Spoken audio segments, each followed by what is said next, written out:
విదేశాల్లో చదవాలనుకుంటున్నారా? అయితే విదేశ్ కన్సల్ట్ ని సంప్రదించండి. అయితే మీ పెళ్ళైన తర్వాత ఎప్పుడన్నా తిను మీ దగ్గర ఏడ్చిన రోజులు ఉన్నాయా? పెళ్ళైన తర్వాత తన కష్టాలు అవి ఇవి చెప్పుకొని. ఏడుస్తుంది కానీ కనిపించదు, అంటే చూపియదు. ఓకే కಣ್ಣి నుంచి నీళ్ళు వస్తే నాకు తెలుస్తుంది, దాన్ని దాచిపెట్టేస్తుంది అట్లా. ఓకే ఇంకా కష్టాలు నేను అన్ని తెలుసు ఓవరాల్గా. సో A to Z తన గురించి నాకు తెలుసు కాబట్టి ఇంకా తెలియాల్సినవి ఏమీ లేవు. ఓకే మామూలుగా అదే కొంచెం ఇప్పుడు ప్రెషర్ ఎక్కువ అయింది, కొంచెం ఇల్లు కొంచెం హెవీ బడ్జెట్ అయిపోయింది కదా. సో బంగారం అది ఇది పెట్టి తను ఇష్టంగా కొనుక్కునే బంగారం పెట్టుకుంది కదా. సో అది ఇది గుర్తొచ్చి కొంచెం అప్పుడప్పుడు స్ట్రగుల్స్ అవి గుర్తొచ్చి ఏడుస్తుంటారు. నచ్చింది కదా, నచ్చినాక ఇంత సతాయిస్తుంటే మీరు ఎందుకు ఈ వెంటనే ఎందుకు పడ్డారు? నాకు కంప్లీట్గా ఇంకా కనెక్ట్ అయిపోయింది ఇంకా హార్ట్కి. సో లైఫ్ లాంగ్ తనతోనే ఉండాలి. ఎన్ని ఇలాంటివి వస్తుంటాయి పోతుంటాయి. అంటే నాకు ఇష్టం ఉంది కానీ నేను ఆయనకి వేరే పెళ్లి చేయాలి ఆ సో ఇష్టం ఆమె ఆ థాట్ లో ఉంది. నేను ఆ థాట్ లోనే ఉండేదని, ఈయన ఆ థాట్ వద్దు, నేను నీతోనే ఎందుకు ఉంటానని. మళ్ళీ పిల్లల ఎక్స్పెక్టేషన్ ఉంటది కదా, మీ మమ్మీ డాడీకి పిల్లలు అది ఇది మనవలు మనవరాలు అని చెప్పేసి. నేను ఈయన వచ్చేసరికి మరి నాకు ఇష్టం లేకపోతే నేను రెడీ అయ్యి ఎందుకు కూర్చుంటాను? చక్క చీర కట్టుకుని రెడీ అయ్యి జడేసుకుని కూర్చుని ఎందుకుంటాను? అవన్నీ ఆయన అబ్జర్వ్ చేశారు. సరే పెళ్ళైన తర్వాత మీరు అనడం జరిగిందా ఇంకో పెళ్లి చేసుకొని? అన్నాను. అన్నారా మీరు? ఓకే చెప్తేనే ఒక పెద్ద ఇన్సిడెంట్ కూడా అయింది. ఏమైంది? అమ్మో, అసలు చెప్పలేము. అది చెప్పాలైతే. కోర్స్ వేసుకోవడము, నాకు ఇంక వద్దని ఫ్యామిలీతో అసలు మాట్లాడలేదు. పెద్ద గొడవ అది. ఇంకా ఇక్కడ ఇంత పెద్ద ఒక కోల్ ఉండి తాగేశాడు. First Harpic తాగేశారు. తాగేసి ఇంత పెద్ద కోలు నన్ను ఎంత పెళ్లి చేసుకోమంటున్నావా, నలుగురిలో నిన్ను ఇలా చేసుకుంటేనే ఇలా పెట్టేసుకున్నాడు. ఆ మచ్చ ఇక్కడ ఇలా పడిపోయింది. దేనితోటి? కోలు ఉంటది కదా, బొగ్గు. ఓకే అది కాల్చిన దాన్ని తీసుకుని ఇక్కడ పెట్టుకున్నాడు. ఓకే అట్లా అమ్మో. అప్పటి నుంచి ఇంకా కెలగదు, ఇంకా వద్దు అమ్మో ఆ రచ్చ. నేనేదో సరదాగా అన్నా, నువ్వు ఎందుకు అంతే అట్లా కవర్ చేసింది. అంటే తన thought ఏంటంటే, హార్పిక్ తాగాక నాకు భయం వేసింది. మాకు తెలిసిన డాక్టర్ని పిలిచి వామిటింగ్ చేయించేసి తన థాట్ ఏంటంటే ఎందుకు లైఫ్ ఇది వేరే కోవలోకి వెళ్ళిపోతుంది, పిల్లలు ఉండరు, మళ్ళీ మీ ఫ్యామిలీ బాధపడుతుంది నా వల్ల అని చెప్పేసి, నా వల్ల బాధపడకూడదు, నువ్వు హ్యాపీగా ఉండాలని ఆ థాట్ లో ఉండేది అప్పుడు. సో ఇప్పుడు నన్ను వదిలి ఉండలేదు. బేసికల్లీ ఏంటంటే నాకు ఏమనిపించింది అంటే, వాళ్ళకి కొన్ని ఎక్స్పెక్టేషన్స్ ఉంటాయి. మేము ఇలా మారిపోయాక మా ఫ్యామిలీ కూడా కొన్ని ఎక్స్పెక్టేషన్స్ ని చంపేసుకున్నట్టే. వాళ్ళ ఫ్యామిలీ తను అబ్బాయి, తనకు ఒక అమ్మాయి కావాలి, పెళ్లి కావాలి, పిల్లలు కావాలి, మా వంశం పెరగాలి అనే థాట్ లో వాళ్ళు ఉంటారు. ఒక ఎనిమిగా నేను అయిపోవడం నాకు ఇష్టం లేదు. మేము ఎంతసేపు సాక్రిఫైస్ చేస్తూనే ఉంటాం. మా లైఫ్ చూడడానికి చక్కగా రెడీ అవుతాం, బంగారం పెట్టుకున్నా దాని వెనకాల ఎన్నో నిద్రలేని. సరే ఇప్పుడు సాక్రిఫైస్ మీరు చేసిరా, రాజుగారు చేసిరా? నాకు తెలిసినంత వరకు సాక్రిఫైస్ చేయలేదు. ఇష్టం వేరు, సాక్రిఫైస్ వేరు, లవ్ వేరు. ఆయన లవ్ తో కూడి నాకు లైఫ్ కావాలి. ఇప్పుడు పెళ్లి చేసుకుంటారు ఒక అమ్మాయిని, పిల్లలు పుట్టకపోతే కాదు, మీరు రాజుగారు సాక్రిఫైస్ చేశారని చెప్పొచ్చు కదా. మీరు చేయలేదు. ఎందుకు సాక్రిఫైస్? ఎందుకు చేయలేదు. ఆయన జీవితాన్ని సాక్రిఫైస్ చేసింది మీకు లేదే. చెప్పాలంటే సాక్రిఫైస్ చేస్తే అది వేరే ఉంటది. ఓకే ఇప్పుడు నేను ఉన్నాను, నేను ఇప్పుడు మా ఫ్యామిలీని చూసుకోవాలి. నార్మల్ గా అబ్బాయిగా ఉండి అమ్మాయిగా మారినందుకు నేను మా అక్క వాళ్ళ పిల్లల్ని అలాగే చూసుకోవాలి, ఈయన కూడా అలా చూసుకోవాలి. ఇది సాక్రిఫైస్ అనుకునే బదులు ఒక లవ్ కమ్ బాండింగ్ అని అనుకోవాలి. సాక్రిఫైస్ చేసామంటే అది ప్రేమే కాదు, ఓకే అది దెప్పు పడడం. నేను నా దృష్టిలో ఓకే నువ్వు ఇష్టంతో చేసుకున్నదాన్ని సాక్రిఫైస్ అని ఎలా అంటావు? లవ్ అనాలి దాన్ని. ఓకే అది ప్యూర్ హార్టెడ్. కొద్దిసేపు కూడా అవును రాజుగారు గ్రేట్ అని మాత్రం చెప్పట్లే కదా మీరు. ఆయన లేకపోతే నేను లేను. నా పేరులో ఆయన పేరు ఉంది, మేమిద్దరం సమానం. ఓకే సో మా ఇద్దరిని ఈక్వల్ గానే చూడాలని నేను అనుకుంటా. ఆయన ఎక్కడ కానీ మేము మా వ్యూవర్స్ కి మాత్రం రాజుగారి గ్రేట్ అంట నేనైతే. Sure, thank you, definitely. Feel అవుతున్నారా మీరు? నేను ఫీల్ అవను. ఓకే నాకు లైఫ్ ఇచ్చినందుకు నేను చాలా హ్యాపీగా ఫీల్ అవుతున్నా. ఈయన్ని నన్ను చూసి మరికొంతమంది కూడా బయటకు రావడం జరిగింది. అవును, చాలా మంది పెళ్లి చేసుకోవడం జరిగింది. ఇక ఉండడం ఉండకపోవడం అది వాళ్ళ ఇష్టం. ఇంకా వాళ్ళ వాళ్ళ విజ్ఞతకి వదిలేస్తాం. పెళ్ళైన తర్వాత ఏమైనా గొడవలేనియా ఎప్పుడైనా? అంటే ఎలా అంటే కొట్టుకోవడం ఇంట్లో? అమ్మో, నన్ను ఎప్పుడు అసలు ఒంటి మీద ఒక దెబ్బ మీరు కొడతారా? చిచ్చి. నాకు బేసికలీ నార్మల్ గా అవుతాయి కదా చిన్న చిన్నవి. చాలా కోపం ఎక్కువ, చాలా అంటే చాలా. నన్ను ఇలా తొక్కితే అలా లెగుస్తా. ఓకే. అంత కోపమైన మనిషిని ఇలా ఆపుకుంటూ ఆపుకుంటూ చాలా నా కోసం ఆయన చాలా తగ్గారు. నేను అసలు అంటే అసలు ఎక్కడికో వెళ్ళిపోయాను. ఈ మధ్య నన్ను గుర్తుపట్టడంతో జనాలు అమ్మో నాకంటూ ఒక ఫేమ్ ఉంది, నేనంటూ ఒక నలుగురిలో గుర్తుపడుతున్నారు. మనతో పాటు నా బిహేవియర్ ని మొత్తాన్ని మార్చేసింది నా భర్త. చాలా మార్చేశారు నా బిహేవియర్. ఎలా మార్చాడంటే ఇక అసలు చెప్పలేము అసలు. ఒక వేలో చాలా బాగా మార్చేశారు. సో అంటే మీకు పిల్లలు పుట్టారు కదా, సో నెక్స్ట్ ప్లానింగ్ ఏంది ఫ్యూచర్లో? పెంచుకోవాలనుకుంటున్నాం. అంటే దత్తత తీసుకుంటారా లేకుంటే ఎట్లా? దత్తతే తీసుకుంటాం. ఓకే. ఎంతమంది పిల్లల్ని? ఇద్దరు చాలా, డజన్ వద్దా? ఇద్దరే. సో అంటే ఇద్దరు పాపలు ఒక పాప ఒక బాబు. సో అంటే ఇప్పుడు ఇక్కడ ఒకటి మాట్లాడుకోవాలి, చాలా మంది అమ్మాయిలను ఇస్తారు కానీ అబ్బాయిలను ఇవ్వరు కదా. అప్పటికి టెక్నాలజీ కొంచెం పెరిగితే బాగుండు, ఏదైనా నా వల్ల కానీ మనము మంచిగా అంటే అందరు ఇస్తారని ఇవ్వరని అన్నాను. కొంచెం అంటే లేదు అదేదో టెక్నాలజీ వచ్చిందంట కదా. ఓకే, ఆ టెక్నాలజీ యూజ్ చేసుకుంటారా మీరు? సరోగసి అది ఇంకోటి ఏదో సంథింగ్ సరోగసి. ఓకే. అది ఇప్పుడైతే అవ్వలేండి. ఓకే. పాపనైతే ఫస్ట్ తీసుకోవాలనుకున్నాము, దాని తర్వాత ఇంకా లైఫ్ లో సెటిల్ అయితే ఒక బాబు అనుకున్నాము. అట్ ద సేమ్ టైం మా అక్క వాళ్ళ పిల్లల్ని కూడా చూసుకోవాలి, చదివిస్తున్నాను. అక్క వాళ్ళ పిల్లకి కానీ ప్రతి ఇంట్లో వాళ్ళకి నేను సపోర్ట్ చేయాలి. అట్ ద సేమ్ టైం మా పర్సనల్ లైఫ్ కూడా లీడ్ చేసుకోవాలి. ఓకే. నాకు 6 పిల్లలు అనుకుంటా నేను, అంతే. ఎవరెవరు 6? అక్క వాళ్ళ పిల్లలు సాయి, మాకు వచ్చే ఆరాధ్య, అందరితో కలిపితే 6 అవుతారు. అంటే మరి మీ రాజుగారు? ఆయన నాలో సగం, నేను ఆయనలో సగం. ఓహో, అంతేనా? సో అంటే ఫ్యూచర్లో పిల్లల్ని తీసుకొని పెంచుకుంటారు. పెంచుకున్న తర్వాత ఒకవేళ పెద్దగా అయిన తర్వాత మీరు మా పేరెంట్స్ కాదని చెప్పేసి వెళ్ళిపోయే ఛాన్స్ కూడా ఉంటది కదా. చాలా చూస్తున్నాం మనం టీవీలలో. అలా ఒక ట్రాన్స్ నేనే కాదు, నాకన్నా ముందు చాలా చాలా పెద్దవాళ్ళు కూడా పిల్లల్ని పెంచుకుని పెళ్లి చేసిన వాళ్ళు చాలా మంది ఉన్నారు. ఇప్పుడు మీడియాలో అందరూ క్లిక్ కారు, కొంతమంది క్లిక్ అవుతారు కదా. సో అలా చాలా మంది పెద్ద పెద్ద ట్రాన్స్ కమ్యూనిటీకి చెందిన వాళ్ళు పెళ్లి చేశారు కూడా పిల్లల్ని పెంచుకుని.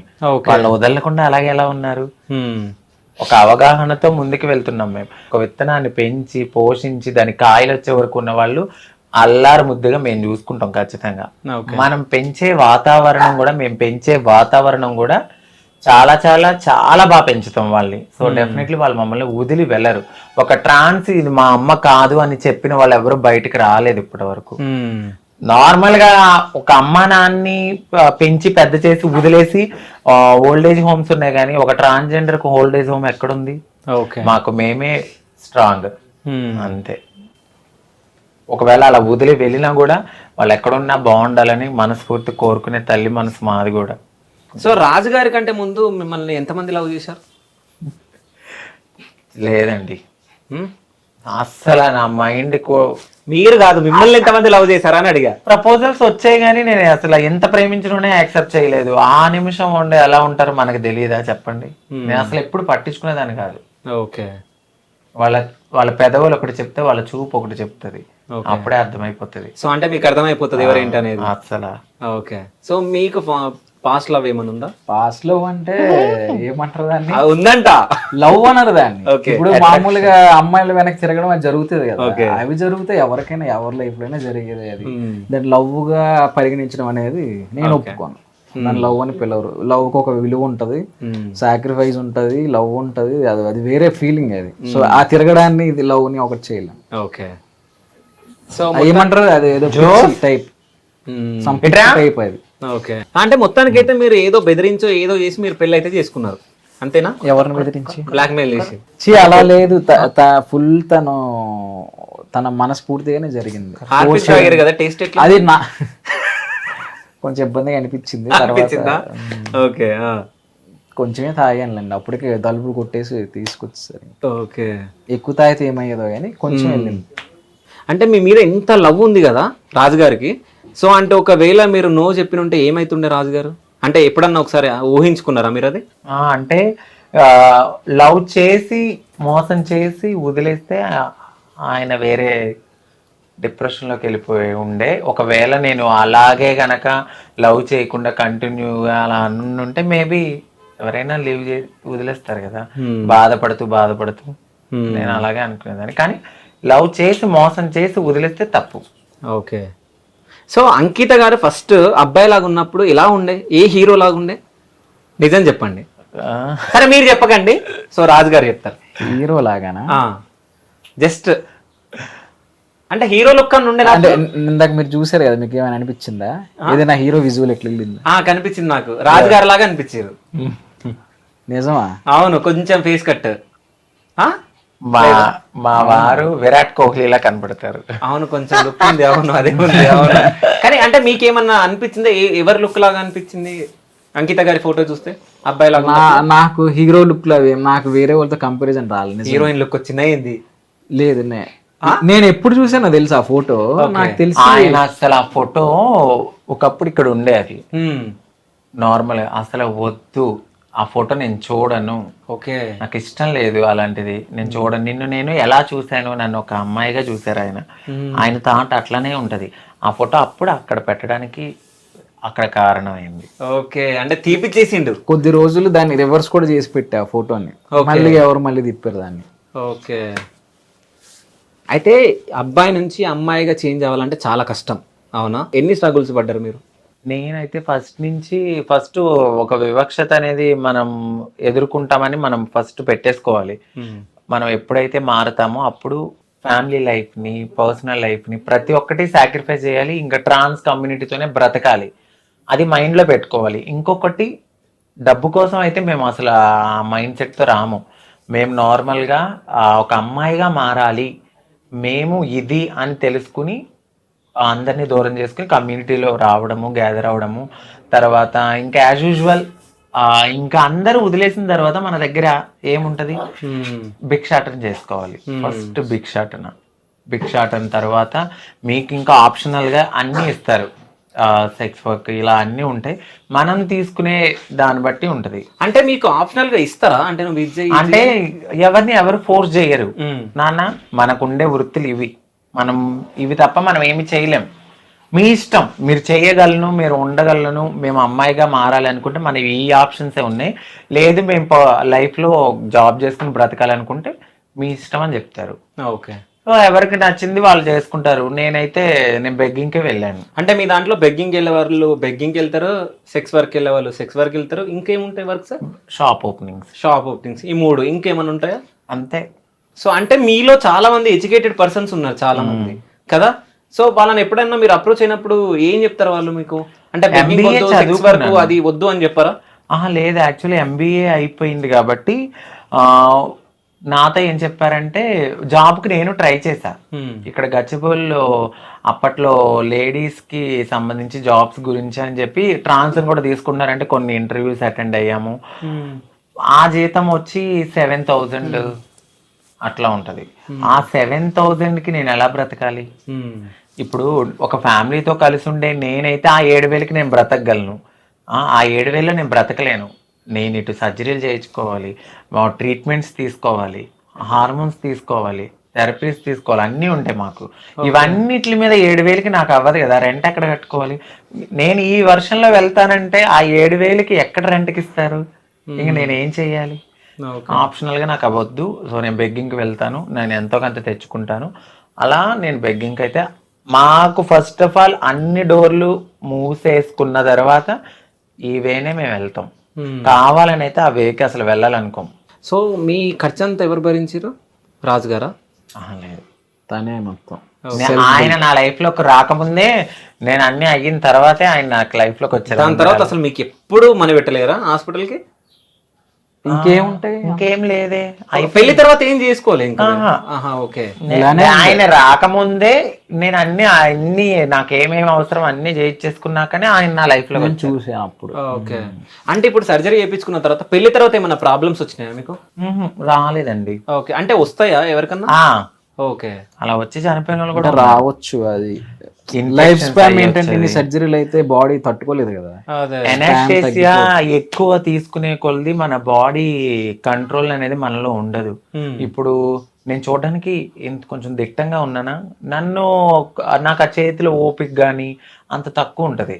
ఓకే. సర్జరీ అవ్వగానే ఒక అమ్మాయికి ఎలా అయితే పిల్లలు పుట్టినప్పుడు ఆ బ్లడ్ పోయి అన్ని పోయి ఎలా ఉంటుందో మేము కూడా అంతే. లిటరల్లీ కొద్దిగా ఇప్పుడు వెన్నుపూసకి మాకు ఇంజెక్షన్స్ ఇస్తారు, ఆ నడు నొప్పి ఉంటుంది, ఓకే. ప్రతిదీ పెయిన్ తోనే. ఒక ముళ్ళ బాటలో నుంచి గులాబీ ఎలా అవుతుందో మేము కూడా అంతే. ఓకే. సో ఆ గులాబీని రక్షిస్తున్న రాజుగారా? అంతే, అలాగే చెప్పాలి. చాలా బాగా చూస్తాం. సో పెళ్లి తర్వాత చాలా మంది బయటికి వస్తున్నారు కదా, మీ తోటి ఎవరైనా సజెషన్ తీసుకొని పెళ్లి చేసుకున్న వాళ్ళు ఉన్నారా? నేనైతే చెప్తానండి ఫస్ట్. ఓకే. అలా అడిగి చేసుకున్న వాళ్ళు కూడా ఉన్నారు.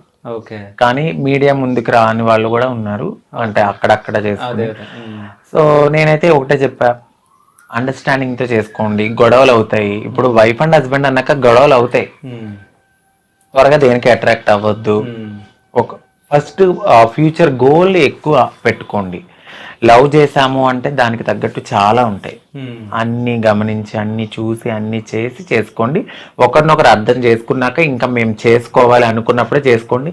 చేసుకుని మళ్ళీ విడిపోతే అది మొత్తం కమ్యూనిటీ ట్రాన్స్ మీద పడుతుంది.